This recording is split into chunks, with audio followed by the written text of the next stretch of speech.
next guests are a country music duo made up of a U.S. Marine Corps and Army combat veteran, and they have been touring the country bringing awareness to veteran causes through their music.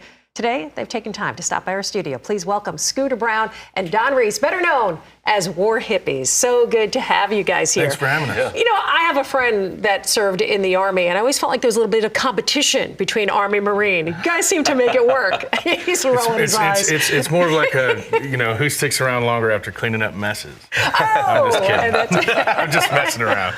Yeah, there's always good play, but at the end of the day, we get along pretty well for being a jarhead and a Army dog. Yeah, for sure. And of course, one common goal, and that is to serve this country. And I say, you know, for guys that do what you do, freedom is a price that we will never understand when you guys put your lives out there. So thank you for your service, for both of you. Very welcome. Thank you. Appreciate it very much. I know that individually you have been doing music separately throughout your lives. Talk about coming together just within the last 2 years, meeting here in Nashville, right? Who's going to take it, Donnie? Yeah, sure, I'll take it. So we actually met like right during COVID, right during the COVID time when we couldn't tour or do anything like that. And Scott had actually made a post on Instagram, believe it or not, about supporting veteran-owned businesses. So I sent him a message, and I said, "Hey, man, I'm a combat veteran. I own a studio over in town. Come over and visit me." And he came over and visited, and we really just hit it off. And I mean, the rest is really history. I mean, we just.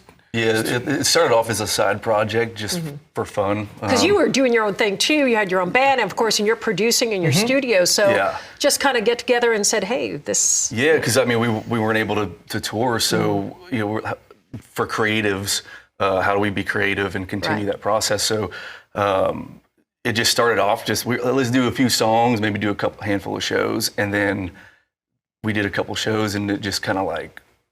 My booking agency at the time, which is our booking agency now, our wives were all like, "What are y'all doing with this? Right. Like, there's something cool about this." So we just kind of took one foot at a time and grew its own legs and took off. Right. I heard that Travis Tritt and a bunch of other artists said, "Hey, you guys come tour with us," and you guys didn't even really have music out, and here you are going on stage and touring around the country and going, "We need to put some music together." Yeah, 100%. We got the call from Travis Tritt and Chris Jansen. They were doing the Can't Miss tour in August of, it was September, October of 22, and they asked us to come out. And Scott looked at me and he goes, "Dude, we don't have any music out."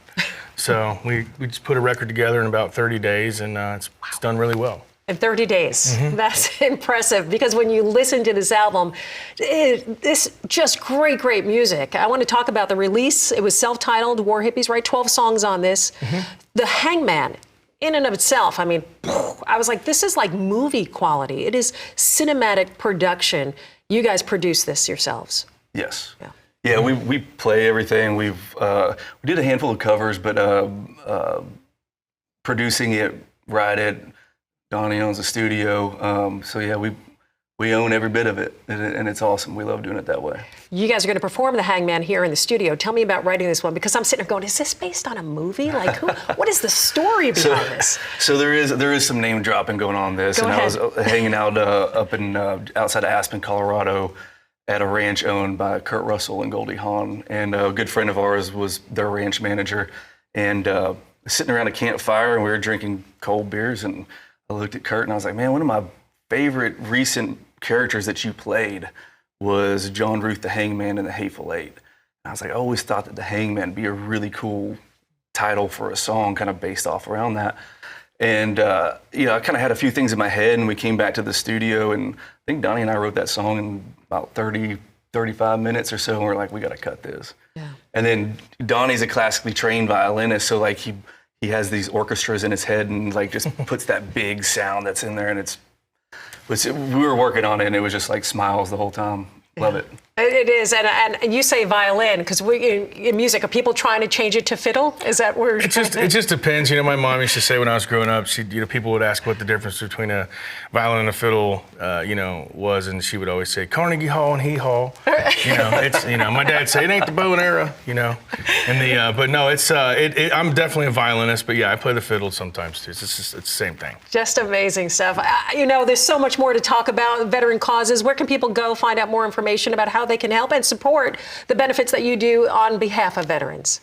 warhippies.com has Best all place. of the information, has all of our tour dates, social media links, email lists, the organizations that we work with. That's your one-stop shop. Thank you so much. You guys are so good. Scott, Donnie, thank you so much for being here. The Yeah, War very welcome. Hippies. Thank you. Going to stick around. They're going to perform.